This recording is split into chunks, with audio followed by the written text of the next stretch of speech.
Patrística. Justino de Roma. Diálogo de Justino, filósofo e mártir, com o judeu Trifão. Introdução ao diálogo. Esta obra representa a controvérsia mais antiga entre o cristianismo e o judaísmo. Constitui-se, portanto, no primeiro documento de valor, fora do Novo Testamento, sobre as relações controvertidas do cristianismo com o judaísmo. Trata-se, para a Igreja do século II, de um problema real e de grande interesse, ou seja, o da relação entre o Antigo e o Novo Testamento. Para Justino, especificamente, a questão seria mostrar o universalismo do cristianismo, suplantando o judaísmo, realizando plenamente as profecias do Antigo Testamento. Dessa forma, ele se põe na esteira de Paulo de Tarso, de Santo Inácio, mártir, e da Epístola de Barnabé, para os quais o Antigo Testamento é mera projeção para o Novo Testamento. O tema central do diálogo é a derrogação da lei antiga e o advento da nova messianidade e divindade de Jesus. Nele se cumprem as Escrituras e as figuras do Antigo Testamento. Para isso, cita abundantemente textos do Antigo Testamento. O método de abordagem para a explicação dos textos é o alegórico. Trata-se de uma disputa com um sábio judeu, Trifão, que se prolonga por 2 dias. Alguns identificam este judeu com o célebre Rabino Tarfon, morto em 155. Trifão seria a forma grega do hebraico Tarfon. O estilo literário é imperfeito, difuso, lento, por vezes, confuso e repetitivo. Há divagações, excessivas repetições. Falta a Justino certo rigor de composição, de ordem lógica, de sequência, de método. Há intermináveis citações das Escrituras. Pouco diálogo. Muito monólogo com pequenas e esporádicas objeções de Trifão. Contudo, é um escrito cheio de ardor, de vida, de entusiasmo. A data de composição é incerta. Segundo D. Altaner, sua composição é paralela à da Apologia, sendo esta citada no capítulo 120. Estrutura e conteúdo do diálogo. Na introdução, capítulos 2, 8, Justino descreve sua evolução intelectual. O corpo da obra é dividido em 3 partes. Os capítulos 9, 47 constituem uma primeira parte. Nela se explica o conceito que os cristãos têm do Antigo Testamento. Mostra a caducidade da antiga aliança, que é substituída pela lei nova de Cristo. Esta se estende sobre todos os povos. Aponta para a preexistência de Cristo, a identidade do Logos com Deus, que se revelou aos patriarcas no Antigo Testamento, falou aos profetas e se encarnou no seio da Virgem Maria. Numa segunda parte, capítulos 48, 108, Justino justifica a adoração de Cristo como Deus. Este culto não repugna o monoteísmo. Com isto os ritos judaicos estão superados.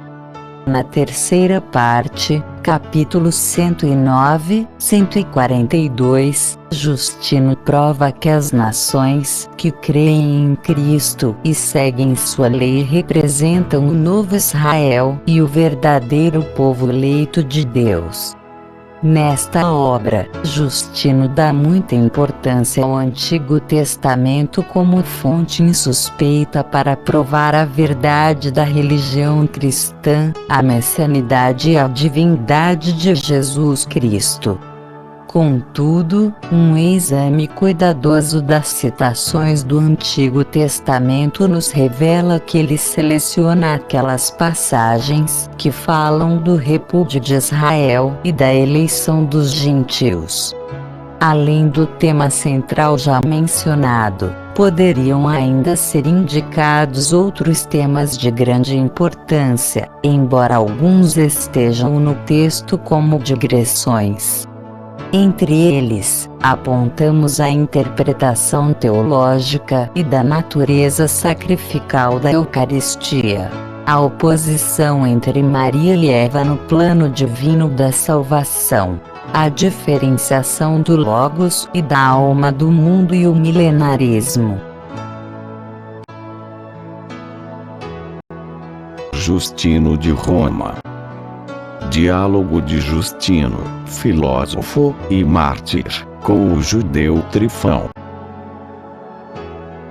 Prólogo. Encontro com Trifão e seus companheiros, número 1. Eu andava de manhã sob os pórticos do ginásio, quando certo homem, acompanhado de outros, encontrou-se comigo. Ele me disse: "Saudações, filósofo." Ao mesmo tempo que me saudava, virou-se e começou a andar ao meu lado. Seus amigos também vieram com ele. De minha parte, retribuí a saudação, dizendo: "O que há?" Ele respondeu: "Em Argos, o socrático Corinto ensinou-me que não se deve desprezar, nem deixar de lado os que vestem uma roupa como essa, mas de todos os modos demonstrar-lhes estima e conversar com eles, a fim de tirar algum proveito para ele ou para mim. Mesmo no caso de um só dos dois tirar proveito, já é um bem para ambos. Por isso, sempre que vejo alguém com essa roupa, eu me aproximo dele com prazer, e foi por esse motivo que agora te saudei de boa vontade. Estes homens me acompanham e também esperam ouvir de ti algo proveitoso." Eu repliquei, gracejando um pouco: "E quem és tu, melhor dos mortais?" Com simplicidade, ele me falou o seu nome e sua raça. "Eu me chamo Trifão e sou um hebreu circuncidado que, fugindo da guerra há pouco terminada, vivo na Grécia, e passo a maior parte do tempo em Corinto." Eu perguntei: "Como poderias tirar tanto proveito da filosofia, quanto do teu legislador e dos profetas?" Ele me respondeu: "Como assim? Os filósofos não falam de Deus em todos os seus discursos, e suas disputas não tratam sempre sobre a sua unicidade e providência. Ou não é objeto da filosofia a investigação a respeito de Deus?" Eu lhe disse: "Sim, sou da mesma opinião. Mas a maioria dos filósofos nem sequer se propõem o problema, se existe um só Deus ou muitos, nem se cuidam de cada um de nós, pois acham que tal conhecimento em nada contribui para a nossa felicidade. Além disso, procuram persuadir-nos de que, se Deus cuida do universo em geral e dos gêneros e espécies, Ele não cuida de mim, nem de ti, nem das coisas particulares. Se cuidasse, não estaríamos dia e noite suplicando a Ele." 5. Todavia, não é difícil perceber o objetivo de suas teorias. Os que assim pensam, procuram a impunidade, ou liberdade de falar, de agir, de fazer e dizer o que quiserem, sem temer nenhum castigo ou esperar nenhuma recompensa da parte de Deus. Com efeito, como poderiam esperar aqueles que afirmam que eu e tu temos que voltar a viver vida igual a esta presente, sem que tenhamos feito coisas melhores ou piores? Outros, supondo que a alma é imortal e incorpórea, acham que nem mesmo praticando o mal, sofrerão algum castigo, pois o incorpóreo é impassível e, sendo a alma imortal, não precisam de Deus para nada. Então ele sorriu e perguntou gentilmente: E o que tu pensas sobre isso? Qual a ideia que tens sobre Deus, e qual é a tua filosofia? Dize-nos. A filosofia. Caminho para Deus número 2. Eu respondi: Vou te dizer o que é claro para mim. De fato, a filosofia é o maior e o mais precioso bem diante de Deus, para o qual somente ela nos conduz e nos associa. Na verdade, santos são aqueles que consagram à filosofia a própria inteligência. No entanto, o que seja a filosofia e o motivo pelo qual ela foi enviada aos homens, muitos o ignoram, pois do contrário não existiriam platônicos, nem estoicos, nem teóricos, nem pitagóricos, sendo ela uma única ciência. 2. Quero explicar por que ela passou a ter muitas cabeças. A questão é que aos primeiros que a ela se dedicaram e se tornaram famosos em sua profissão, seguiram outros que não fizeram mais nenhuma investigação sobre a verdade. Ao contrário, levados pela admiração da constância, do domínio de si e da raridade das doutrinas de seus mestres, só aceitaram como verdade o que cada um tinha deles aprendido. Então, transmitindo a seus sucessores doutrinas semelhantes às primitivas, cada escola tomou o nome daquele que foi o pai da doutrina. Itinerário intelectual de Justino. Eu mesmo, no início, desejando também reunir-me com algum deles, coloquei-me nas mãos de um estoico e passei bastante tempo com ele. Todavia, percebi que nada me adiantava para o conhecimento de Deus, pois nem sequer ele sabia nada, nem dizia que esse conhecimento era necessário. Então separei-me dele e dirigi-me a outro, um peripatético, que se acreditava ser homem perspicaz. Este me suportou bem nos primeiros dias, mas logo deu-me a entender que devíamos fixar honorários, a fim de que a nossa convivência não ficasse sem proveito. Eu o deixei por esse motivo, pois ele absolutamente não parecia filósofo. Minha alma, porém, continuava ardendo para ouvir o que é próprio e excelente na filosofia. Então me dirigi a um pitagórico, muito conceituado, homem que se orgulhava muito de sua própria sabedoria. Logo que comecei a conversar com ele, desejando tornar-me seu ouvinte e discípulo, ele me disse: Como assim? Estudaste música, astronomia e geometria? Ou pensas que poderás contemplar algumas dessas realidades que contribuem para a felicidade, sem aprender primeiro essas ciências que desprendem a alma do sensível e a preparam para o inteligível, de modo que possas ver o que é belo e bom em si mesmo? Então fez-me um grande panegírico sobre essas ciências, apresentando-as como necessárias e, quando confessei que as ignorava, mandou-me embora. É claro que fiquei incomodado por ter malogrado em minha esperança, mais ainda porque eu acreditava que aquele homem sabia alguma coisa. Por outro lado, considerando o tempo que eu deveria gastar naquelas disciplinas, não sofri em deixá-lo por causa de tão grande prazo. Fiquei perplexo. Por fim, decidi conversar também com os platônicos, pois também eles tinham muita fama. Justamente nesses dias, chegara à nossa cidade um homem inteligente, proeminente entre os platônicos.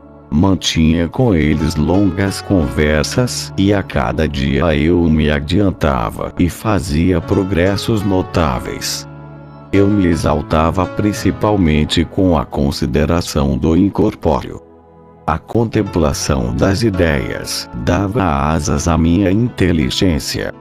Eu imaginava ter me tornado sábio no átimo, e minha estupidez fazia-me esperar que, de um momento para outro, contemplaria o próprio Deus. Com efeito, esta é a meta da filosofia de Platão. O encontro decisivo. Número 3. Com essa disposição de alma, decidi encher-me de grande solidão e evitar o caminho dos homens. Por isso, dirigi-me a certo lugar não distante do mar. Perto já do local em que eu iria ficar sozinho, seguia-me, a pouca distância, um ancião de aspecto não desprezível, dando sinais de possuir caráter brando e venerável. Voltei-me, parei e fixei nele o meu olhar. Então ele me perguntou: "Tu me conheces?" Respondi que não. Ele continuou: "Então por que me olhas desse jeito?" Eu lhe respondi: "Estou admirado de que tenhas vindo onde me encontro, pois eu não esperava encontrar aqui homem algum." Ele me disse: "Estou preocupado com alguns familiares meus, que estão viajando. Vim então pessoalmente ver se eles aparecem em algum lugar. E tu, o que fazes aqui?" Eu lhe respondi: "Gosto de ficar aqui um pouco, pois posso conversar comigo mesmo sem que ninguém me atrapalhe. Para quem gosta de meditar, não há lugares mais apropriados que estes." Então ele me disse: "És, portanto, um amigo da ideia e não da ação e da verdade. Por que não ser prático ao invés de sofista?"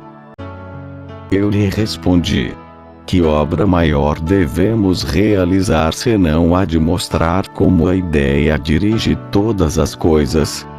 Concebida em nós, e deixando-nos conduzir por ela, podemos contemplar o engano dos outros e ver que em suas ocupações não há nada de são, nem de agradável a Deus.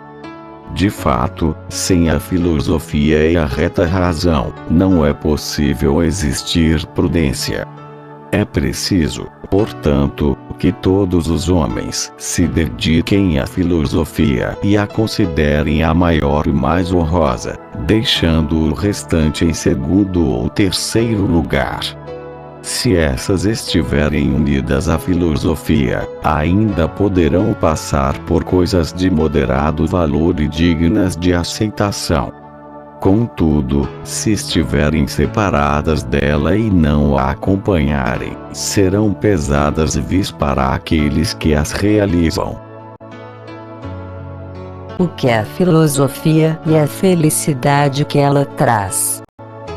Então ele me disse: "Quer dizer que a filosofia traz felicidade?" Eu respondi: "Sem dúvida, e somente ela." Ele continuou: Se não houver inconveniente, dize-me o que é filosofia e qual a felicidade que ela produz.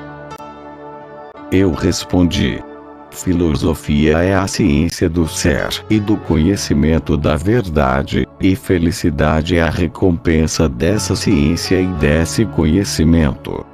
Ele me perguntou: a quem chamas de Deus?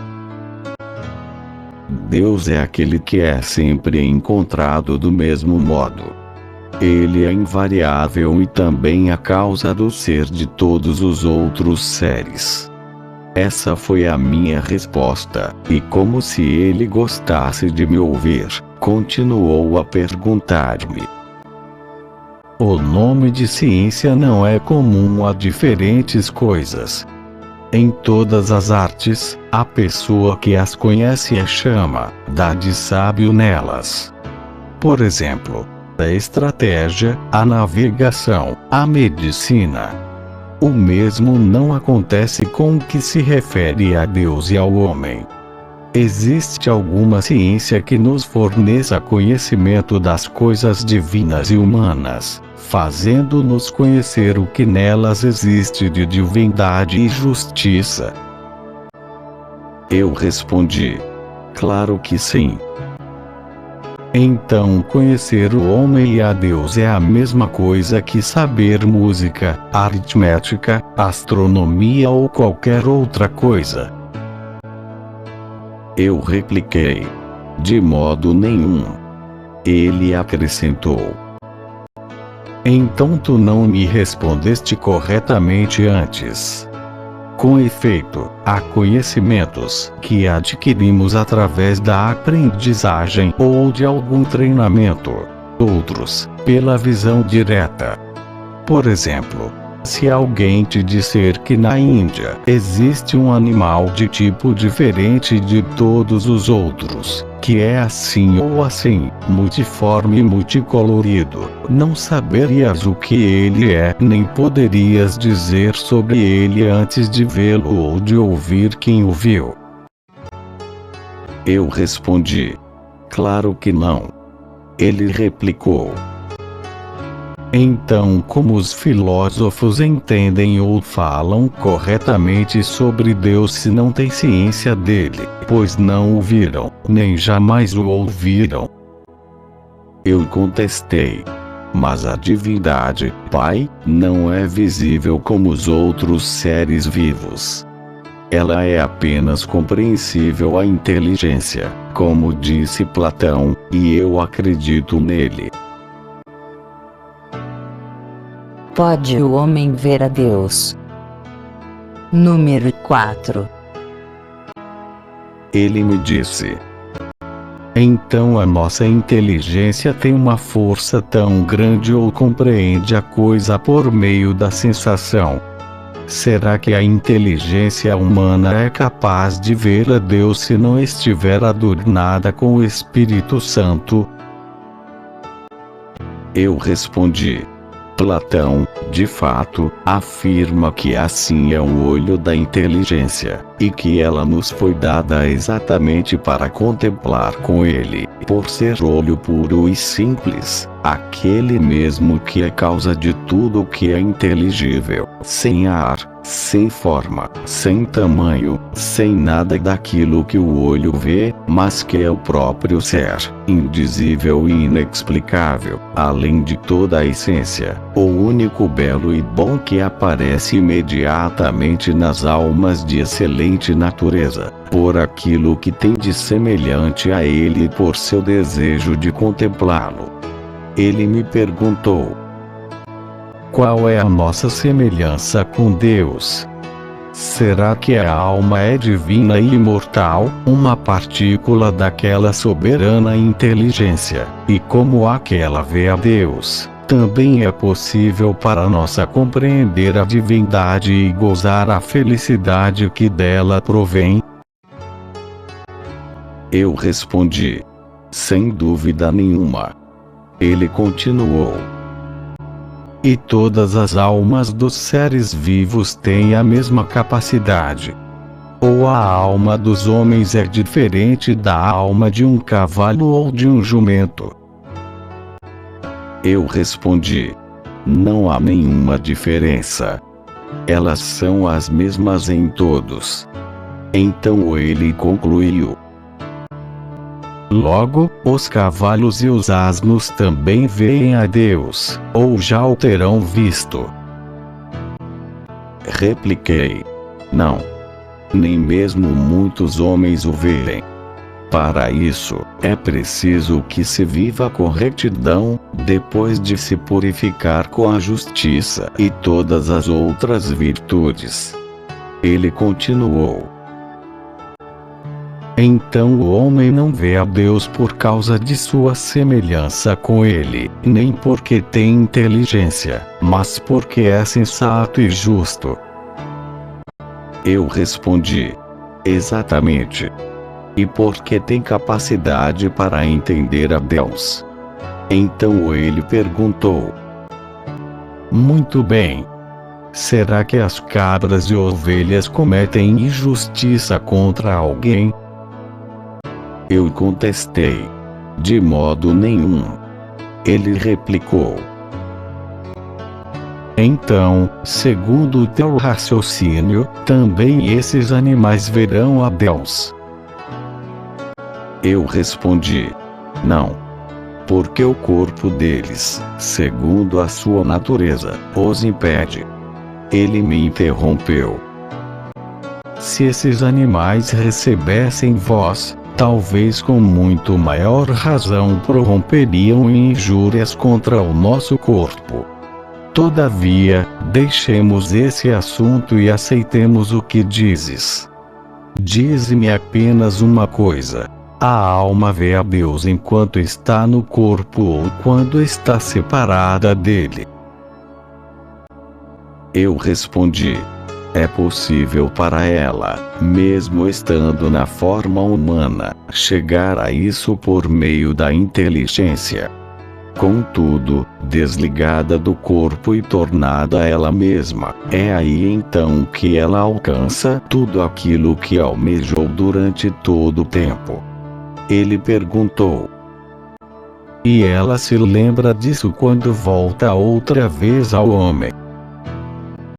Penso que não. Ele continuou: então, que proveito ela tira de vê-lo? Ou que vantagem tem aquele que viu sobre aquele que não viu, uma vez que disso não permanece nenhuma lembrança? Eu disse: não sei o que te responder. Ele perguntou: e que castigo sofrem aquelas julgadas indignas dessa visão? Respondi: vivem acorrentadas no corpo de feras, e esse é o castigo delas. Ele replicou: e elas sabem que vivem nesses corpos por essa causa, como castigo de algum pecado? Penso que não. Ele concluiu: portanto, nem essas tiram proveito algum de seu castigo. E eu diria ainda que nem castigo sofrem, uma vez que não têm consciência do castigo. Eu concordei: sim, de fato. Ele continuou: portanto, nem as almas veem a Deus, nem transmigram para outros corpos, pois dessa forma elas saberiam que esse é o seu castigo e temeriam cometer o mais leve pecado no corpo sucessivo. Contudo, também concordo que elas sejam capazes de entender que Deus existe, que a justiça e a piedade são um bem. Eu concordei. Falaste corretamente. Discussão sobre a natureza da alma. Número 5. Portanto, esses filósofos nada sabem sobre essas questões, pois não são capazes de dizer sequer o que é a alma. Parece que não sabem. Tampouco se pode dizer que ela seja imortal, porque, se é imortal, é claro que deve ser incriada. Eu lhe disse. De fato, alguns, chamados platônicos, a consideram incriada e imortal. Ele perguntou: tu também consideras o mundo incriado? Alguns dizem isso, mas eu não tenho a mesma opinião. Fazes muito bem. Com efeito, por qual motivo um corpo tão sólido, resistente, composto e variável e que a cada dia morre e nasce, procederia de algum princípio? Todavia, se o mundo é criado, forçosamente as almas também o serão, e haverá um momento em que elas não existirão. De fato, foram feitas por causa dos homens e dos outros seres vivos, ainda que digas que elas foram criadas completamente separadas e não junto com seus próprios corpos. Parece que é exatamente assim. Então são imortais. Não, uma vez que o mundo se manifesta como criado. Contudo, eu não afirmo que todas as almas morram. Isso seria uma verdadeira sorte para os maus. Digo, então, que as almas dos justos permanecem num lugar melhor, e as injustas e más ficam em outro lugar, esperando o tempo do julgamento. Desse modo, as que se manifestaram dignas de Deus não morrem. As outras são castigadas, enquanto Deus quiser que existam e sejam castigadas. Por acaso, estás dizendo o mesmo que Platão sugere no Timeu a respeito do mundo, isto é, que em si mesmo, enquanto foi criado, ele também é corruptível, mas não se dissolverá, nem terá parte na morte por vontade de Deus. Pensas o mesmo também a respeito da alma e, em geral, a respeito de todo o resto. Com efeito, além de Deus, tudo que existe ou há de existir possui natureza corruptível e sujeita a desaparecer e deixar de existir. Apenas Deus é incriado e incorruptível e, por isso, Ele é Deus. Mas, além dele, todo o resto é criado e corruptível. Por esse motivo, as almas morrem e são castigadas. De fato, se fossem incriadas, elas não pecariam, nem estariam cheias de insensatez, nem seriam covardes ou temerárias, nem passariam voluntariamente para os corpos de porcos, serpentes ou cães, nem seria lícito obrigá-las a isso, caso fossem incriadas. De fato, o incriado é semelhante ao incriado, e não apenas semelhante, mas igual e idêntico, sem que seja possível um ultrapassar o outro em poder ou em honra. Daí se conclui que não é possível existir dois seres incriados. De fato, se neles houvesse alguma diferença, jamais poderíamos encontrar a causa dela, por mais que a procurássemos.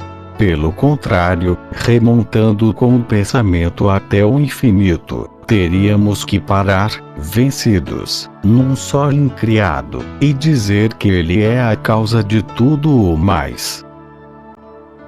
Eu perguntei: por acaso, tudo isso passou distraído a Platão e Pitágoras, homens sábios, que se tornaram para nós como a muralha e fortaleza da filosofia?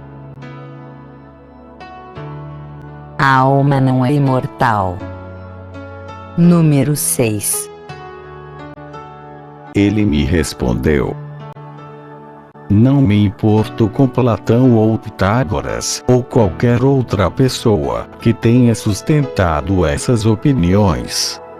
De fato, a verdade é esta e podes compreendi-la com o seguinte raciocínio: a alma ou é vida ou tem vida. Se ela é vida, terá que fazer viver outra coisa e não a si mesma, da mesma forma que o movimento move outra coisa mais do que a si mesmo. Ninguém poderá contradizer o fato de que é a alma viva. Portanto, se ela vive, ela não vive por ser vida, mas porque participa da vida. Uma coisa é aquilo que participa e outra aquilo do qual participa. Se a alma participa da vida, é porque Deus quer que ela viva. Portanto, da mesma forma, um dia ela deixará de participar, quando Deus quiser que ela não viva. De fato, o viver não é próprio dela como é de Deus. Como o homem não subsiste sempre e a alma não está sempre unida ao corpo, mas, quando chega o momento de se desfazer essa harmonia, a alma abandona o corpo e o homem deixa de existir. De modo semelhante, chegando o momento em que a alma tenha que deixar de existir, o espírito vivificante se afasta dela e a alma deixa de existir, voltando novamente para o lugar de onde tinha sido tomada. Verdadeiros filósofos são os profetas. Número 7. Eu perguntei: então a quem vamos tomar como mestre ou de quem poderemos tirar algum proveito, se nem mesmo neste se encontra a verdade?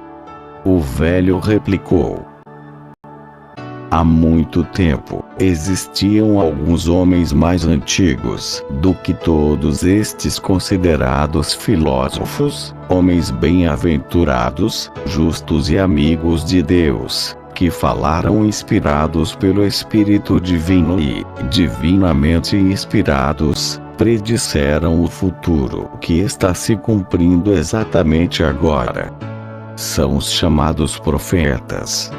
Somente eles viram e anunciaram a verdade aos homens, sem temer ou adular ninguém, sem deixar-se vencer pela vanglória. Pelo contrário, repletos do Espírito Santo, disseram apenas o que viram e ouviram. Seus escritos se conservam ainda hoje, e quem os lê e neles acredita pode tirar o maior proveito nas questões a respeito do princípio e fim das coisas e sobre aquelas coisas que o filósofo deve saber. Com efeito, eles nunca fizeram seus discursos com demonstração, pois eles são testemunhas fidedignas da verdade, acima de toda demonstração. Além disso, os acontecimentos passados e os atuais obrigam-nos a aderir às suas palavras. É justo crer neles também pelos milagres que faziam, pois mediante eles glorificavam a Deus Criador e Pai do Universo, e anunciavam a Cristo, seu Filho, que dele procede. Em troca, os falsos profetas, cheios de espírito enganoso e impuro, não fizeram nem fazem isso, mas atrevem-se a realizar certos prodígios para espantar os homens e glorificar aos espíritos do erro e aos demônios. Quanto a ti, antes de tudo, roga que as portas da luz te sejam abertas, pois estas coisas nem todos as podem ver e compreender, a não ser aqueles a quem Deus e seu Cristo concedem o dom de compreender. Qual é a verdadeira e proveitosa filosofia? Número 8. Ditas essas coisas e muitas outras, que não é o caso de referir agora, o velho foi embora, depois de exortar-me a seguir os seus conselhos. E eu não voltei a vê-lo mais. Contudo, senti imediatamente que se acendia um fogo em minha alma e se apoderava de mim o amor pelos profetas e por aqueles homens amigos de Cristo. Refletindo comigo mesmo sobre os raciocínios do ancião, cheguei à conclusão de que somente essa é a filosofia segura e proveitosa. Desse modo, portanto, e por esses motivos, sou filósofo, e desejaria que todos os homens, com o mesmo empenho que eu, seguissem as doutrinas do Salvador. Com efeito, nelas há alguma coisa de temível e são capazes de comover os que se afastam do caminho reto, ao mesmo tempo que elas se convertem em docíssimo descanso para aqueles que nelas meditam. Também tu, se te preocupas com algo de ti mesmo, se aspiras por tua salvação e tens confiança em Deus, como pessoa que não está alheia a essas coisas, é possível para te alcançar a felicidade, reconhecendo o Cristo de Deus, iniciando-te em seus mistérios. Apenas terminei de dizer essas coisas, caríssimo amigo, os companheiros de Trifão deram uma gargalhada, e ele me disse sorrindo: aceito algumas das coisas que disseste e admiro o teu fervor pelas coisas divinas. Todavia, teria sido melhor que continuasses a professar a filosofia de Platão ou de algum outro, praticando a constância, o domínio de ti mesmo e a castidade, em vez de te deixares enganar por doutrinas mentirosas e seguir a homens indignos. Com efeito, enquanto permaneces naquele estilo de filosofia e levavas a vida de maneira irrepreensível, ainda te restava a esperança de um destino melhor. Contudo, uma vez que abandonaste a Deus e puseste tua esperança no homem, que salvação te resta? Portanto, se queres ouvir o meu conselho, pois eu te considero meu amigo, primeiro faze-te circuncidar e depois observa, segundo o nosso costume, o sábado, as festas, as luas novas de Deus, cumprindo tudo que está escrito na lei. Talvez possas então alcançar misericórdia da parte de Deus. Quanto a Cristo ou Messias, se ele nasceu e está em algum lugar, é desconhecido e nem ele próprio conhece a si mesmo e não terá nenhum poder, até que venha Elias para ungí-lo e manifestá-lo a todos. Quanto a vós, porém, dando ouvidos a vozes vãs, fabricais para vós mesmos um Cristo, e por sua causa estáis agora perecendo sem objetivo nenhum.